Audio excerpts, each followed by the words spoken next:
नमस्कार, कंज्यूमर अड्डा में आपका स्वागत है। मैं हूं मनोज श्रीवास्तव और आज हम बात करने वाले हैं पीरियड लीव की। इसलिए क्योंकि कर्नाटक में सरकार ने एक दिन का पीरियड लीव अलाउ किया है सभी सरकारी गैर सरकारी सभी क्षेत्र में, और जो फैक्ट्री एक्ट होता है उसके तहत भी इसको नोटिफाई किया है, गवर्नमेंट ऑर्डर निकाला है।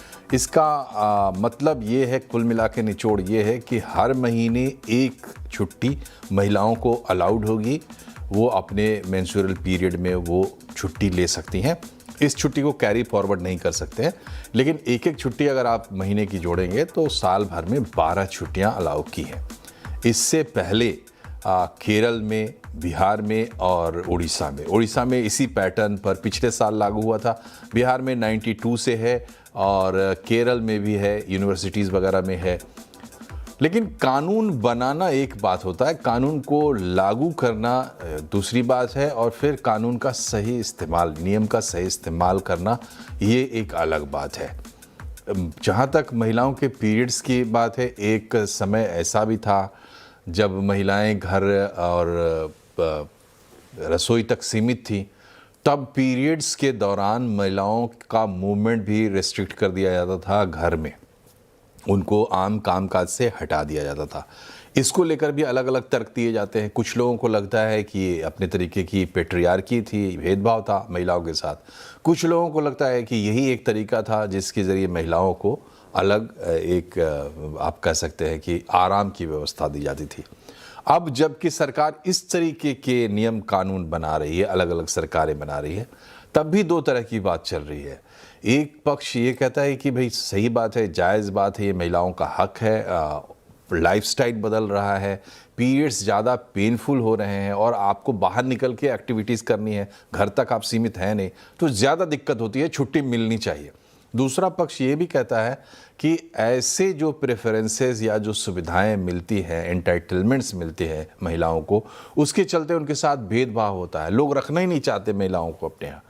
तो क्या है असल में हकीकत, किसकी बात कितनी सच है, इसको समझने की हम आज कोशिश करेंगे। हमारे साथ जो पैनल है उससे आपका परिचय कराते हैं। हमारे साथ ग्लोबल हंट के एमडी हैं सुनील गोयल साहब, पहले भी हमारे साथ कार्यक्रम में आते रहे हैं, और इंद्रप्रस्थ अपोलो अस्पताल की सीनियर कंसल्टेंट हमारे साथ जुड़ेंगी डॉक्टर नीलम सूरी, जो कि ऑब्स्टेट्रिशियन और गायनोकोलॉजिस्ट है, तो वो हमसे जुड़ेंगी। लेकिन पहले सुनील गोयल साहब, चूँकि कामकाज के सिलसिले में एम्प्लॉयमेंट से सीधा सीधा जुड़ा हुआ मसला है, आप लोग बहुत दिन से ये पूरे सिनारियों को देख रहे हैं, पहले भी कई जगह पे हुआ और कानून बनने से ही ऐसा नहीं है, कई जगह पे लोग अपने स्तर पर भी इन चीज़ों को इम्प्लीमेंट करते हैं। तो जब इसको हम नियम का रूप दे देते हैं, नेगेटिव होता है, पॉजिटिव होता है, क्या है पूरा सिनेरियो, जरा हमें समझाएं। देखिए, इसको अगर आप ओवरऑल एक दो एस्पेक्ट से देखते हैं। पहले तो एक बायोलॉजिकल रिक्वायरमेंट्स है फीमेल वर्कफोर्स की, जहाँ की बहुत सारे हमारे कलीग्स एंड पीयर्स एंड लोग होते हैं जो कि काम करते हैं आज के डेट में इंडस्ट्री में, और उनका एक बायोलॉजिकल रिक्वायरमेंट है एक सर्टेन पीरियड जो उनके लिए डिफिकल्ट इन द मंथ होता है, तो उस समय उनको थोड़ा फ्लेक्सिबिलिटी मिले या लिबर्टी मिले थोड़ा सा अपने कन्वीनियंस के हिसाब से काम करने की। और उसमें अगर लीव ऐड होता है तो ये बहुत अच्छी बात है। उसके अंदर मुझे लगता है कि लीव होने से कन्वीनियंस बढ़ जाएगी। बट क्या लीव ऐड करना फॉर्मली कहीं ना कहीं उनके प्राइवेसी का भी हनन होता है, क्योंकि इस तरह की बायोलॉजिकल रिक्वायरमेंट्स या नीड लोग जनरली प्राइवेट रखते हैं और डिस्क्लोज नहीं करते अपने ऊपर।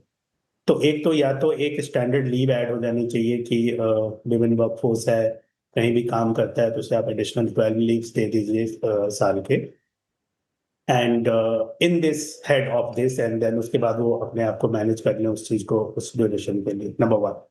नंबर टू, अगर आप देखें वर्क के पर्सपेक्टिव से, as per the labour law, companies या ऑर्गेनाइजेशन या फैक्ट्रीज मंडे टू सैटरडेज काम करती हैं और सर्टेन आवर्स होते हैं, 8 आवर के शिफ्ट्स होते हैं वो होते हैं। बट अगर आज के डेट में आप बड़े जो फॉर्म्स हैं, आईटी, लार्ज ई कॉमर्स, जो बड़े बड़े कॉर्पोरेट ऑफिसेस बने हुए हैं, स्पेशली अगर आप कर्नाटका, बैंगलोर तो बहुत बड़ा हब है, तो वहाँ काम मंडे टू फ्राइडे होता है। और सैटरडे को इंक्लूड नहीं करते, 5 डेज वीक होता है काम वहाँ पे। और अगर उस पर्सपेक्टिव से आप देखें तो वहाँ पे ऑलरेडी एक लिवरेज है, फ्लेक्सिबिलिटी है, और उसके अलावा जो बाकी के लीव्स होते हैं या फ्लेक्सी वर्क आवर्स होते हैं, हाइब्रिड वर्क आवर्स होते हैं, रिमोट वर्क आवर्स होते हैं। तो मुझे क्या लगता है कि ये जो चीजें हैं ये मुझे ऑर्गेनाइजेशन और एनवायरनमेंट के बेसिस पे असेस करके डेफिनेटली ये होना चाहिए। लीव के अगेंस्ट में कोई नहीं होगा, मुझे लग रहा है क्या कि उनको बायोलॉजिकल रिक्वायरमेंट नीड के पर्सपेक्टिव से लीव नहीं होनी चाहिए या होनी चाहिए, मुझे लगता है लीव होनी चाहिए, उसमें किसी को प्रॉब्लम नहीं हो सकती है। बट उन छुट्टियों को कैसे मैनेज किया जाए और उनको उनकी प्राइवेसी भी मेंटेन हो, वो अपने कार्य को भी कर सके पूरी तरीके से और अपना प्रोफेशनल एंड पर्सनल लाइफ दोनों को कैरी ऑन कर सके। तो वहाँ एक बहुत ही डिटेल वर्कआउट की रिक्वायरमेंट्स है कि आप उस पर डिटेल रिक्वायरमेंट वर्कआउट करें, रिक्वायरमेंट को फुलफिल करें। और ये हम बात कर रहे हैं बहुत कम परसेंटेज ऑफ वुमेन की जो वर्कफोर्स में इंक्लूडेड है। Larger force of the work, जो वुमेन वर्क फोर्स है, जो कि लाइक रेगुलेटेड अनस्ट्रक्चर्ड सेटअप में है, जो कि आज के डेट में भी वहाँ रेगुलेशन इम्प्लीमेंटेड ही नहीं है। तो मुझे लगता है कि ब्रिंगिंग इस तरह की बेनिफिट्स को लाना और वो हाईलाइट करना बहुत अच्छी बात है। आपने दो अलग स्टेट्स की बात कहे, बिहार का या केरला में, वहां पे कॉर्पोरेट्स वर्ल्ड आज की डेट में उतनी ज्यादा नहीं है। तो गवर्नमेंट ऑर्गेनाइजेशन में अगर आप इसको इम्प्लीमेंट कर देते हैं तो नॉर्मल कॉर्पोरेट या प्राइवेट कॉर्पोरेशंस पे या जो प्रॉफिट स्पेसिफिक कंपनी चलती है, छोटी बड़ी हर साइज की कंपनी, उनको ज्यादा इम्पैक्ट नहीं पड़ता है। बट जब आप कर्नाटका जैसे स्टेट में लेके आते हैं जहाँ पे कि बैंगलोर है, मैसूर है, बहुत सारे ऐसे ऐसे हब्स है जहाँ पे कि हजारों में कंपनियां हैं और लाखों में और करोड़ों में एम्प्लॉयज काम करते हैं पूरी दुनिया, पूरी देश के और बाकी जगहों के। तो वहां पे इसका कॉर्पोरेट पे एक डायरेक्ट कम्युनिकेशन जाएगा और उनके लिए बहुत सारी इंफॉर्मेशन है जिनको कोलैबोरेट करके लीव देनी होगी। जैसे मैंने बताया, उसमें सबसे बड़ा इंफॉर्मेशन होता है कि किसी की प्राइवेसी की बहुत सारी बायोलॉजिकल रिक्वायरमेंट्स आज के डेट में लोग डिस्क्लोज नहीं करना चाहते हैं। तो क्या उस हेड पे लीव देना, उस पर्टिकुलर डे पे लीव देना, क्या उनके बॉसेस अगर मेल्स हैं या कलीग्स मेल्स हैं, तो क्या सबको ये अवेयरनेस होना राइट चीजें होंगी, नहीं होंगी? मुझे लगता है उस इम्प्लीमेंटेशन पे काम पूरे करने की जरूरत है। एटीट्यूड का मामला है, और जो आप बात, जो आशंका आप उठा रहे हैं सुनील जी, ये उसका एक इशारा भर है कि कहाँ से कहाँ हमें पहुँचना है। अभी हम उस दौर से निकल रहे हैं जहाँ पे बहुत बड़ा एक टैबू माना जाता है, पीरियड्स की चर्चा नहीं कर सकते, ऐसा माना जाता रहा है। हालांकि ये टैबू अब काफ़ी हद तक टूटा है, लेकिन ये देश बहुत बड़ा, बहुत विशाल देश है। टैबू भी टूटता है तो कहीं एक जगह टूटता है, फिर धीरे धीरे चीज़ें स्प्रेड होती हैं, और अब गाँव के स्कूलों तक में सैनिटरी पैड्स की व्यवस्था हो रही है। और अगर स्कूल में कोई गर्ल चाइल्ड जाती है, उसके पीरियड शुरू होते हैं, तो उसको असिस्टेंस मिलता है, वो खुल के बताती है, बताना चाहिए। प्राइवेसी के दायरे से इसको बाहर हमें निकालना चाहिए, क्योंकि जाहिर सी बात है इसमें आपको ज़रूरत की बात है। डॉक्टर साहब हमारे साथ जुड़ गई हैं। डॉक्टर सूरी, बहुत बहुत स्वागत है आपका CNBC आवाज़ पर। ये बताइए कि पीरियड्स एक लड़की के लिए या एक औरत के लिए इतना बड़ा इशू है क्या कि उसमें दूसरे लोगों की मदद की ज़रूरत है, ऑफिस से छुट्टी की ज़रूरत है? छुट्टी चलिए ठीक है, छुट्टी उसका एक बहुत ऑर्गेनाइज बड़ा फॉर्म है, लेकिन अगर कोई औरत या लड़की परेशान है तो क्या उसको अपने आप तक ही परेशानी सीमित रखनी पड़ेगी, या दूसरे लोगों से, चाहे वो मेल हो फीमेल हो, मांग सकती है? मेडिकली आपको क्या लगता है? देखिए, मेडिकली मैं आपको साइंटिफिकली इस बारे में अवगत कराना चाहती हूँ कि जो मेंस्ट्रुअल पीरियड्स हैं, right from the age of 10 to 12 years ये शुरू होते हैं, और मेनोपॉज का जो एज है वो तकरीबन 50 के आसपास हमारे देश में माना गया है। तो इस दौरान जब पीरियड्स शुरू होते हैं तब गर्ल्स को प्रॉब्लम्स थोड़ा ज्यादा होती हैं, फिर वो 20-25 साल तक जाके सेटल हो जाते हैं, और ज्यादातर 25 to 35 जो है वो एक बेस्ट टाइम माना गया है जब पीरियड्स ऑलमोस्ट रेगुलर हैं, ठीक चल रहे हैं, और इस दौरान में जैसे उसी कारण से प्रेगनेंसी भी बेस्ट मानी गई। और जैसे लेडीज 40 को क्रॉस करती हैं और नियरिंग मीनोपॉज है, जैसे late 40s, 45 plus up to 50, फिर पीरियड्स की प्रॉब्लम थोड़ा होने का चांस ज्यादा। तो ये एक बायोलॉजिकल एस्पेक्ट है जो कि सेंचुरी से चला आ रहा है। इसमें कुछ भी ऐसा कुछ नया नहीं है कि हम उसको कोई नए तौर पे हम इस चीज को देख रहे हैं। लेकिन ये है कि साइंटिफिकली स्पीकिंग हम day to day menstrual hygiene, menstrual education, इन चीजों पे हम दिन पर प्रतिदिन ज्यादा जोर दे रहे हैं, ताकि जो हमारी गर्ल्स और लेडीज हैं वो मेंस्ट्रुअल पीरियड में इस चीज को अंडरस्टैंड करें और उसको एक नॉर्मल वे में अपने जीवन में रखें, ताकि जो एबनॉर्मलिटी है, अगर पीरियड्स किसी को हैवी आ रहे हैं, पीरियड्स में पेन ज्यादा हो रहा है, तो उनको एक मेडिकल हेल्प लेनी है। इस चीज को ये इनको अंडरस्टैंड करना है। लेकिन एक पीरियड्स जो कि नॉर्मल आ रहे हैं, उसको उनको किस प्रकार से हाइजीनिकली टैकल करना है, ये हम स्कूल्स में एजुकेट करते हैं, ऑफिसेज में पब्लिक हेल्थ प्रोग्राम्स करते हैं, और डे टू डे भी जो पेशेंट्स हमारे पास हॉस्पिटल्स में भी आते हैं for any other reason also, उनको भी इन बारे में हम अवगत कराते हैं। डॉक्टर सूरी, ये बताइए कि हम चूंकि बात करें पीरियड लीव की, और बेंगलुरु कर्नाटका में अगर इसकी यूटिलिटी माने या इसके लिए आप एक प्रेशर माने कि गवर्नमेंट पे भी प्रेशर होगा, जैसा कि सुनील जी ने बताया, वहाँ पे वो हब है टेक्नोलॉजी और जो फाइनेस्ट ऑफ जो हमारा एम्प्लॉयमेंट आप कह सकते हैं, वाइट कॉलर, उसका वो हब है, तो वहाँ पे अलग तरीके का प्रेशर होगा। लेकिन क्या छुट्टी की ज़रूरत है, और क्या नेसेसरी छुट्टी की ज़रूरत है या ऑप्शनल छुट्टी होनी चाहिए, इसको लेके क्या पर्सपेक्टिव है एज अ डॉक्टर आपका? पर्सनल व्यू एक अलग चीज हो सकती है और एक पॉलिटिकल व्यू, और वो एक अलग बात हो सकती है जी। जो मेरा पर्सनल व्यू है, मैं ये मानती हूँ कि अगर इतनी एजुकेटेड लेडीज हैं जो कि इतनी बड़ी हब्स को मैनेज करती हैं, इतने बड़े अपने प्रोजेक्ट्स, अपने टारगेट्स को मैच करती हैं, तो वो अपने पीरियड्स टाइम को मैनेज नहीं कर सकती? ऐसी तो कोई बात होनी नहीं चाहिए। They are well educated, they understand everything, they can, मतलब उनको ये मालूम है कि ये मेरा पीरियड का टाइम है, मुझे उसको कैसे टैकल करना है। और अगर उनको एक्चुअली कोई मेडिकल इशू हो रहा है, तो वो उसके प्रॉब्लम्स जैसे एंडोमेट्रियोसिस है या फाइब्रॉइड्स हैं या कोई इस तरह के हार्मोनल इश्यूज आ रहे हैं, तो उनको मेडिकल हेल्प की जरूरत है। छुट्टी लेके घर बैठने से तो ये प्रॉब्लम्स हल नहीं हो जाएंगी ना।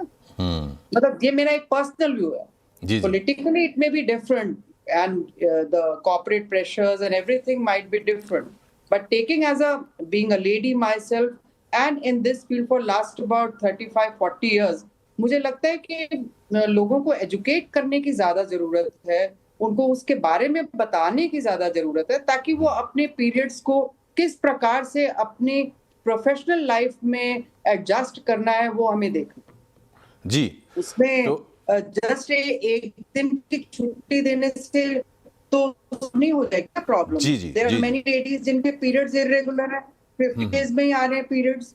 देयर आर पीपल, जैसे अब 10 साल के बच्चे हैं, स्कूल जा रहे हैं, उनको जैसा कि आपने अभी इनिशियली बताया, because of the government programmes we are very happy कि उनको मेंस्ट्रुअल पैड्स उनको स्कूल्स में प्रोवाइड कराए जा रहे हैं। हम लोग ठीक बात है, आपने जो बात कही उसमें उसको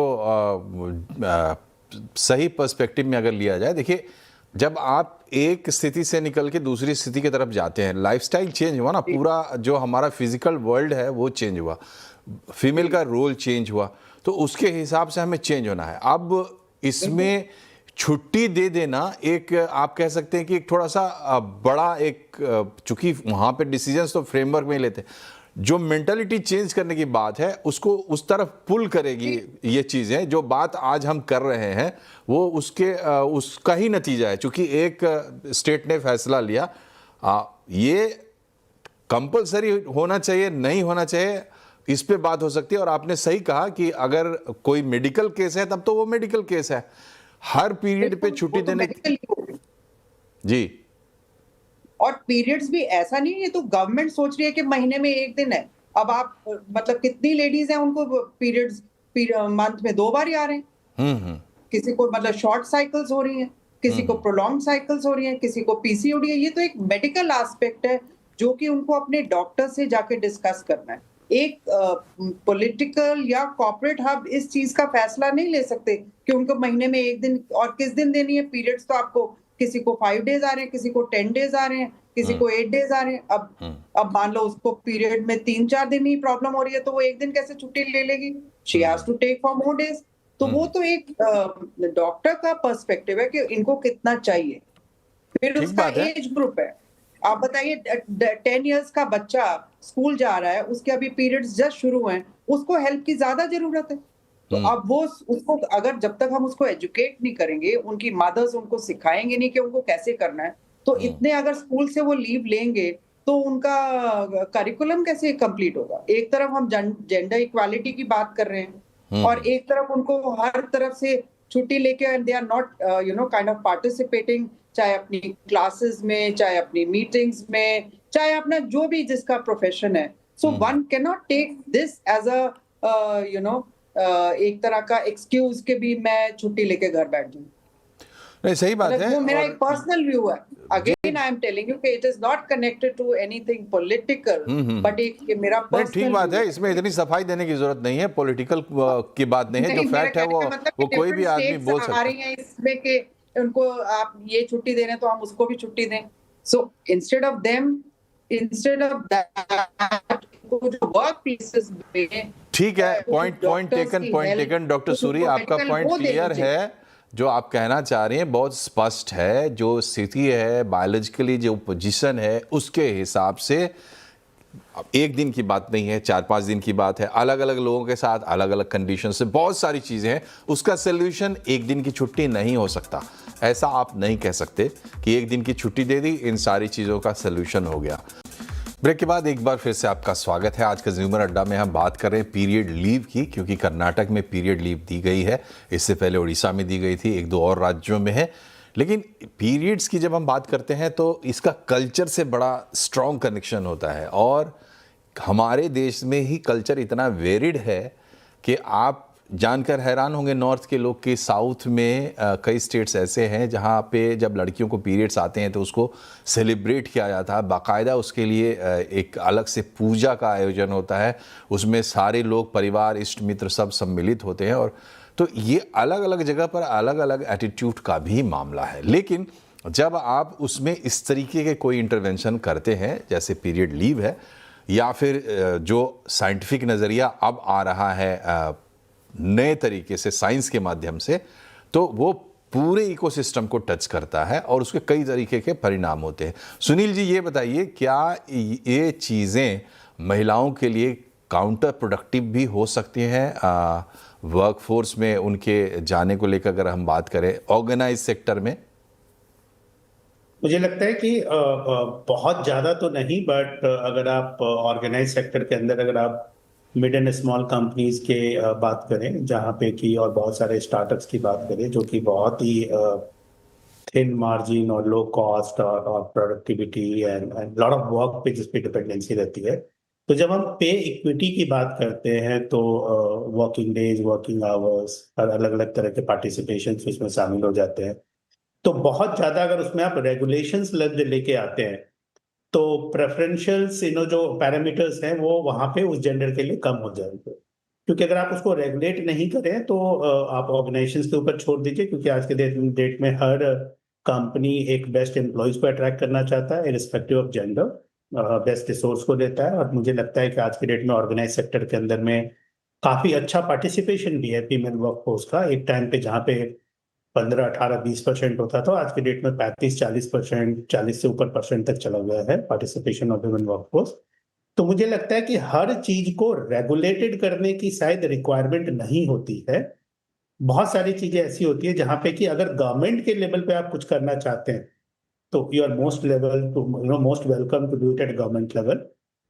बट अगर प्राइवेट सेक्टर की बात करें, जो इंडिपेंडेंट ऑर्गेनाइजेशंस हैं, तो मुझे लगता है कि बहुत सारी चीजें उनको आप आपस में compete करने दीजिए। बड़ी कंपनी अगर 5 बेनिफिट लेके आएगी तो शायद उसके पैरेलल दूसरी कंपनी 5 की बजाय 5+3 लेके आएगी, 8 लेके आएगी, दूसरी 8+2 लेके आएगी। तो आप उनको आपस में compete करने दीजिए। और वो सेक्टर मुझे लगता है कि ऑर्गेनाइज सेक्टर काफी मेच्योर है इन टर्म्स ऑफ पे आउट, बेनिफिट, टेकिंग केयर, अपने एम्प्लॉय का टेक केयर करने में, बाकी चीजें देने में वो काफी कंपैरेटिवली काफी ऑर्गेनाइज्ड है, क्योंकि उनको अपने लोगों को रिटेन करना होता है, अट्रैक्ट करना होता है, उनको हायरिंग का एक कॉस्ट है, ट्रेनिंग का एक कॉस्ट है। तो हर जगह अगर आप बहुत ज्यादा चीजों को रेगुलेट कर देंगे एक एक करके, तो एक ऑब्वियस है कि कोई भी, अगर आपके पास चॉइस है एक मेल जेंडर को हायर करने का और एक फीमेल जेंडर को हायर करने का सेम सेम जॉब के लिए, और दोनों इक्वली क्वालिफाइड है, बट कुछ कंडीशंस में आपको लगता है कि मेल जेंडर हायर किया जा सकता है, तो किसी भी कंपनी का इंक्लिनेशन उसके तोड़ जा सकता है। तो ये चीजों को खुल के कोई नहीं बोलता है, मुझे लगता है कि बट बहुत सारी चीजें मुझे ये लगता है कि सोशल इनिशिएटिव्स की जरूरत है, अवेयरनेस की जरूरत है, एजुकेट करने की जरूरत है, फ्लेक्सिबिलिटी की नीड है, जो बायोलॉजिकल नीड्स है वो ओपनली डिस्कस होनी चाहिए, उसके बारे में बातें करने की जरूरत है कॉर्पोरेट्स में, और कॉर्पोरेट्स में इन सब चीजों को एक एम्प्लॉय वैल्यू प्रोपोजिशन के हिसाब से पोजिशनिंग भी दी जाती है। एक बहुत बड़ा तबका है जिसको नीड है, बातें उनको हैं, मुझे ये लगता है तो ये तो organization जनरल में बातें हैं सुनील जी, ये तो हाँ। अच्छी बात है। इसका तो कोई सिलसिला कभी ख़त्म हो ही नहीं सकता। बात है यहाँ तक कि क्यों रेगुलेशन लाना पड़ता है।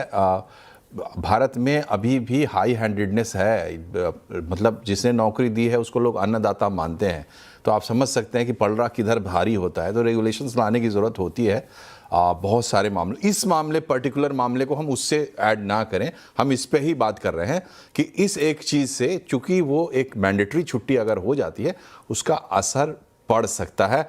डॉक्टर सूरी, अब आते हैं इस चीज़ पर, फाइनली थोड़ा सा आप ये एक्सप्लेन करें कि जब रोज़ चेंज हो रहे हैं फीमेल जेंडर के सोसाइटी में और सबके हो रहे हैं, अब हम देख रहे हैं कि लोगों को टेंशन, मेंटल हेल्थ जिसको बोलते हैं उसकी चर्चा शुरू हो गई है।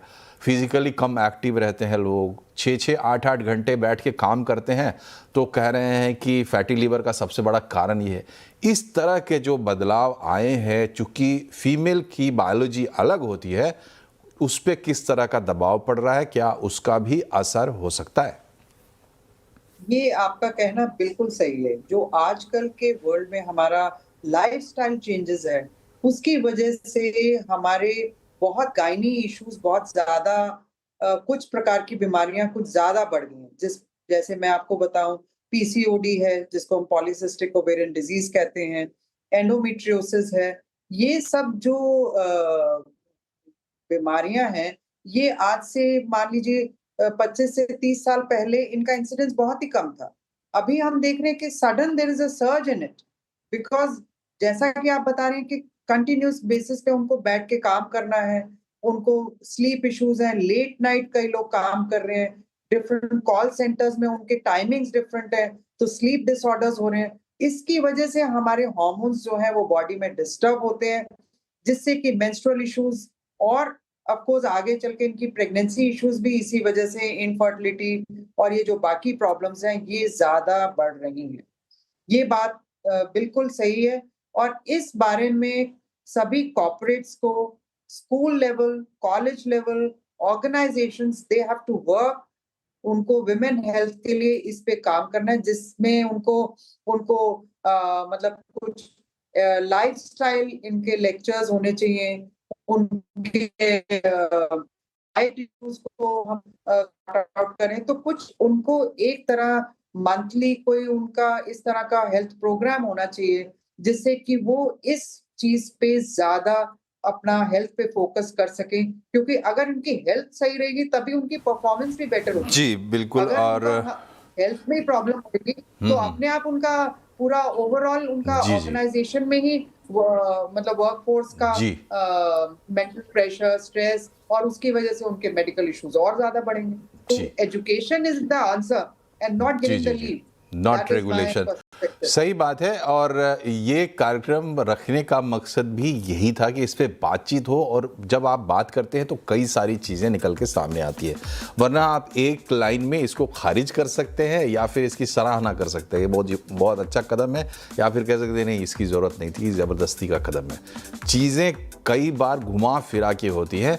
संदेश यही है इसके पीछे कि आप ओवरऑल फीमेल हेल्थ और सबकी हेल्थ के बारे में आपका नज़रिया सही होना, साइंटिफिक होना ज़रूरी है और सब कुछ तभी ठीक हो सकता है। आप दोनों का बहुत बहुत शुक्रिया हमारे साथ जुड़ने के लिए और अच्छे विचार हमारे साथ साझा करने के लिए। नमस्कार।